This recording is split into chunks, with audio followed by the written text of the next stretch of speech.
Hello, my name is Chloe, welcome to my channel. Today I'm bringing to you my October book haul.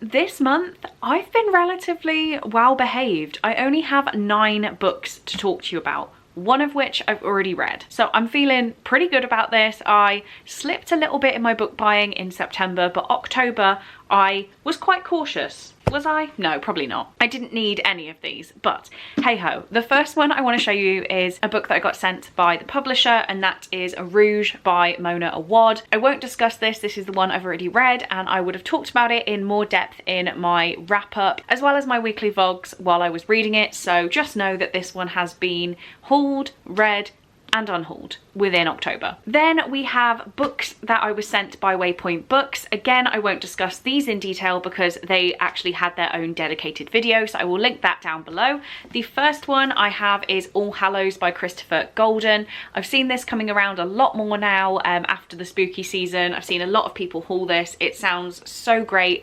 We go back to Halloween night in 1984 in Massachusetts, where there's some really creepy stuff going on. I hadn't heard about this one until Hannah sent it in the box, so really happy to now own it, and it just sounds so creepy. The other one I got in the WAYPOINT Books box was The Sundown Motel by Simone St. James. I've heard amazing things about this, and again we go slightly into history with a quick stop in 1982 before coming back 35 years later with a creepy motel where things aren't quite right. So go and check out the WAYPOINT Books unboxing if you want to hear a little bit more about these. I then, can you believe it, I've only been talking for 2 minutes, and that's without cropping out me stumbling over my words.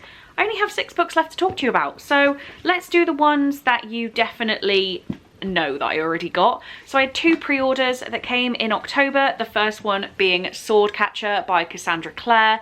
This is the new release by Cassandra Clare, first drop into adult fantasy. It's so cool, so happy to have it. And how much of this can I explain before tripping over my words? So this says, in the vibrant city-state of Castellane, nobles and criminals have one thing in common: the constant search for wealth, power, and the next hedonistic thrill. Yet as an impoverished orphan, Cal's prospects look bleak until he's stolen from his old life to enter a new one of luxury and peril. He's to become Prince Connor Aurelian's body double, shielding the prince from all dangers. As his sword catcher, he and Connor will become as close as brothers, yet Cal lives for one purpose: to die for Connor. Lynn Castor is an Ashkari physician, part of a community ostracized for its rare magical abilities.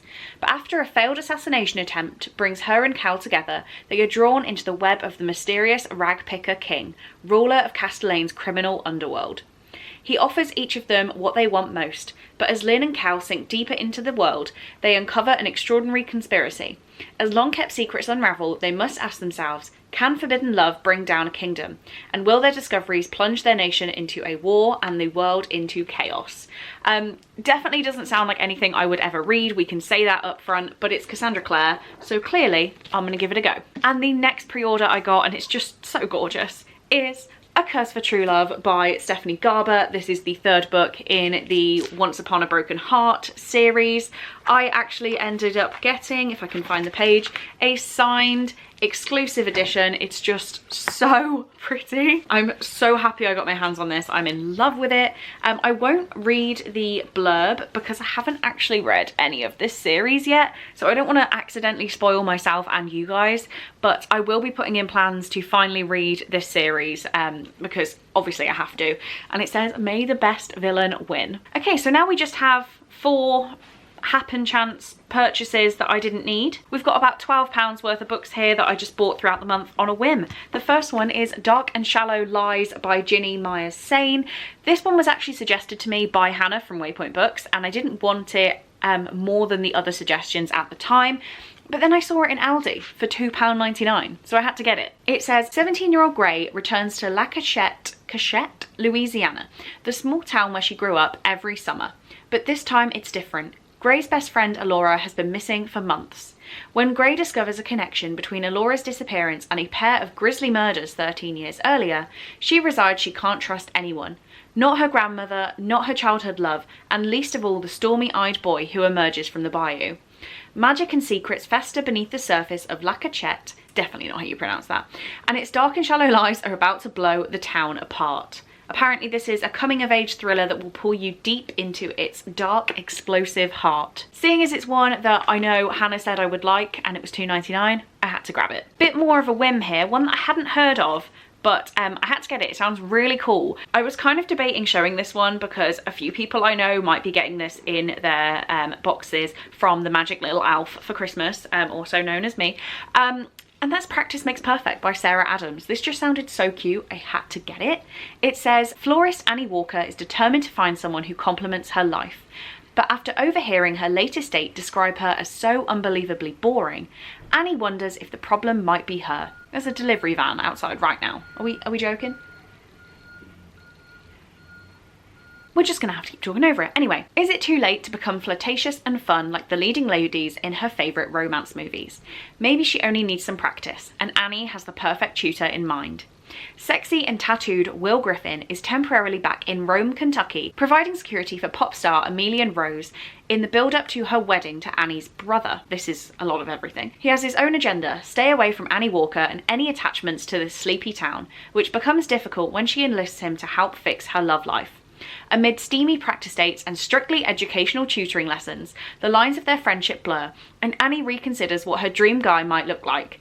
Maybe her love life doesn't need to be perfect, it just needs to be real. So if you like the sound of that, and we're close friends, maybe hold off. Maybe hold off. I have two more. The first one is Wildfire by Hannah Grace, the author of Icebreaker. I wasn't going to get this, and then I was in the works, and they had the sprayed edge edition. So I had to. I just had to. I had to. I haven't even read Icebreaker yet, guys, but I just give in to temptation.